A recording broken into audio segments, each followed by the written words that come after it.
This fall, a local high school will have a new start time for classes. School leaders say it'll be beneficial to students, but critics say the decision will lead to less in-person learning, and the pandemic has proved just how important in-person learning really can be. Brad Satin live in Upper Darby, where not everyone's on board with a 9:45 start time. Right, Brad?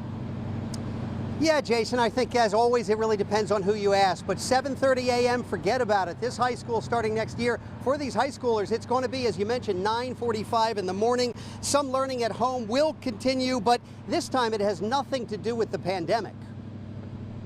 Seniors will graduate next week here at Upper Darby High School, but big changes are coming for underclassmen next fall. No more 7:30 a.m. start time here. In-person teaching next year will begin at 9:45 a.m., though the school day will still end at the same time. This the result of a sleep study that found many teens just don't perform well early in the morning. This is really not pandemic related. This is really mostly about the sleep study and what we think is best for our students. Instead, the school will utilize what's called asynchronous learning starting at 7:30 a.m. at home. A series of short, offline 20-minute companion courses the students will take that coincide with each 1-hour in-person class later in the day. It's not homework. It's not a study hall. It's either preparation for or independent practice to what they were doing in class that day.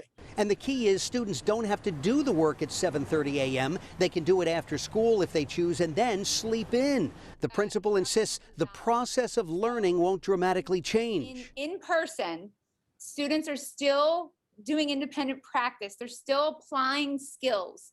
That's no different than what we're saying. We're just saying we want you to do it and provide the flexibility that meets your needs and your schedule. But it does mean less face-to-face teacher time, and that does not sit well with this longtime educator not affiliated with the district. When kids are doing work, you want to catch their mistakes right away. So I want to be live to see those mistakes. We can't do that if they're actually off camera. This mom of a 9th grader at the school doesn't like it either.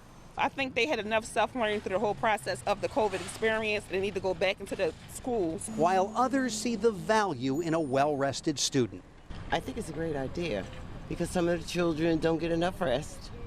So I believe 9:30 would be very good for the students.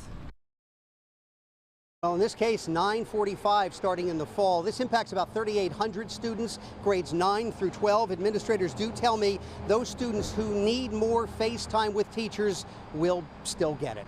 Shayna, back to you.